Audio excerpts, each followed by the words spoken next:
Eu estava pensando aqui numa aula, preparando aula para empreendedorismo, e fico logo imaginando qual é o propósito. Porque entendo que pensar no propósito é fundamental para você saber qual que é, o que você vai fazer naquele momento, qual que é o objetivo, qual a intenção de você alterar aquela realidade. Porque normalmente quando você pretende fazer algo, realizar alguma coisa, realizar um evento, realizar alguma fala nova, uma construção nova, um raciocínio novo, você tem um propósito. Você tem um propósito de mudar a realidade de quem ouve, de quem, enfim, acompanha você, de quem faz alguma coisa junto com você. E aí eu estava lendo A Vida com Propósito, do Rick Warren. Ele diz assim: é melhor ter companhia do que estar sozinho, porque maior é a recompensa do trabalho de duas pessoas. Se um cair, o amigo pode ajudá-lo a levantar-se. Um homem sozinho pode ser vencido, mas dois conseguem defender-se. Um cordão de 3 dobras não se rompe com facilidade. Aí ele faz essa citação, uma citação bíblica, para encerrar essa fala dele. E aí, no pensamento do empreendedorismo, o que eu tenho provocado os alunos a pensar é que ele crie uma plataforma com uma intenção de alterar a realidade. Como é que ele faz isso? Que ele precisa ter propósito. Como ele descreve ou como ele formula esse propósito? Uma vida dedicada às coisas materiais é morta. Um tronco cortado, uma vida moldada por Deus é uma árvore florescente. Também uma citação bíblica que ele usa. E mesmo que você não seja crente, que você seja ateu, como é que você coloca isso dentro dos seus propósitos? Como é que é a sua intenção em formular uma nova plataforma de vida? Como é que você pretende encontrar um sentido para as coisas que você se propõe a fazer? E aí, nesse sentido, eu aceitei uma provocação, desse final de semana e assim, para o empreendedorismo, bem-aventurados aqueles, os que creram sem terem visto. É aquela passagem de Tomé e tal, que ele é testado, ou ele quer testar a credulidade, dizendo que ele só acreditaria se ele tocasse nas chagas de Jesus e tal, tocasse ao lado dele. E nessa citação, independente do seu credo, você percebe o seguinte: feliz aquele que, bem-aventurados que creram sem terem visto. O pensamento empreendedor começa nessa percepção. Você crê sem ainda ter visto. Você vai formular, você vai realizar o seu projeto, você vai colocar a hipótese que você pretende trabalhar, você vai pesquisar mercado, todas essas variáveis necessárias você terá de dar conta e fará isso. Mas você para realmente para crer, para pensar em crer, sem ainda ter visto? Ou você... Porque muitas vezes, qual que é a nossa condição limitadora?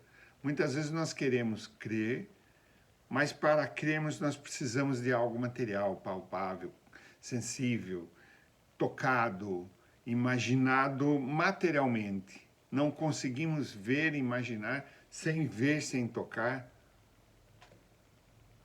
Essa é uma limitação que nós encontramos logo de cara e precisamos entender que nós precisamos despertar a nossa consciência para essa visão inicialmente imaginária, para como se fosse atos preparatórios para a concretude daquilo que você pretende, concretizar aquilo que você pretende, viabilizar, materializar tudo aquilo que você idealizou.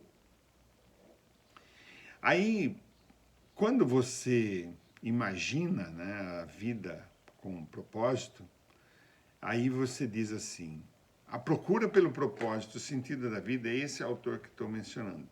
A procura pelo propósito, sentido da vida, tem intrigado as pessoas por milhares de anos.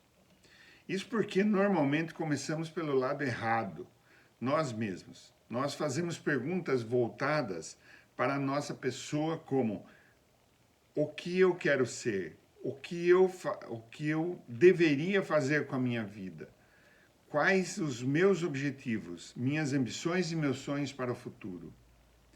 Mas concentrarmos-nos em nós mesmos jamais desvendará o propósito da nossa vida. Essa é a reflexão proposta aqui.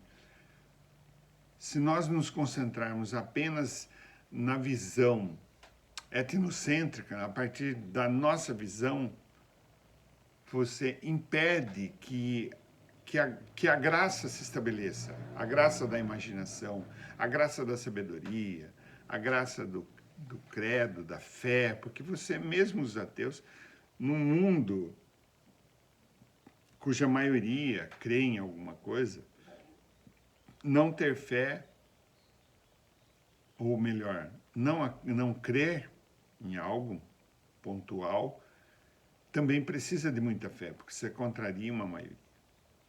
Aí, na citação, para ele fechar, ele diz assim, a vida de todas as criaturas está nas mãos de Deus. É Ele quem mantém todas as pessoas com vida.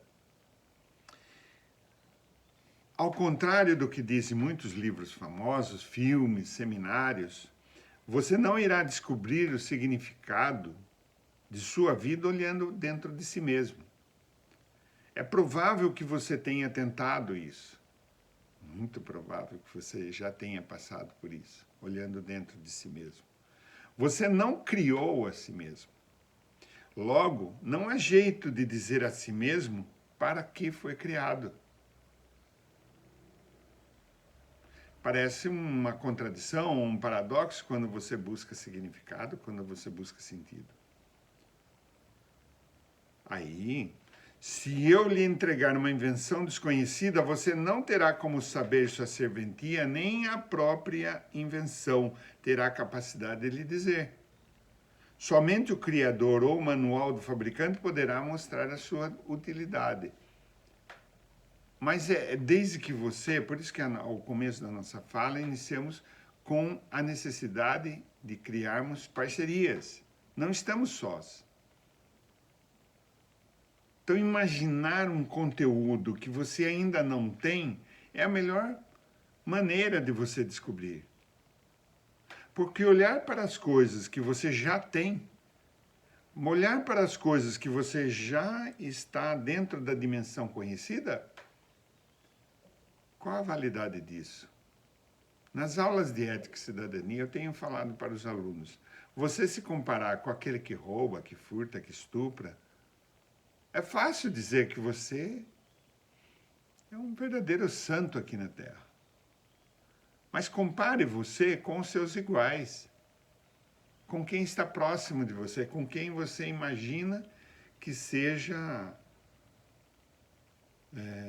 parecido com você, pelo menos como dentro da sua humanidade.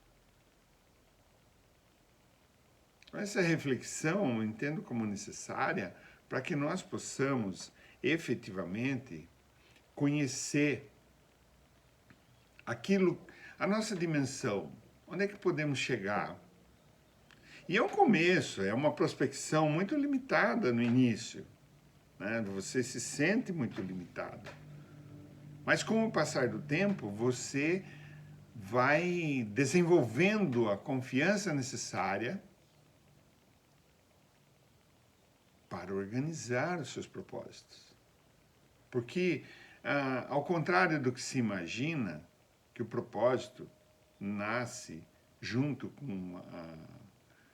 com variáveis como a criatividade, por exemplo, e a criatividade é muito comum você desenvolvê-la a partir do caos, não a partir da organização. A coisa organizada lhe dá o que já existe, você Como eu disse para alguns alunos de trabalho de conclusão de curso, eu falei, vocês olham um centro de usinagem e acham que ali não existe mais nada para fazer. Se quer realizar uma engenharia reversa e confrontar essa realidade de forma reversa e investigar quais os fenômenos que você é capaz de identificar naquele mecanismo já pronto, tecnologicamente perfeito,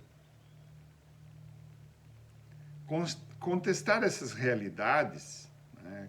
A realidade da família, você pode, evidentemente, identificar quais são seus maiores vícios, as coisas que te atrapalham, que te alienam.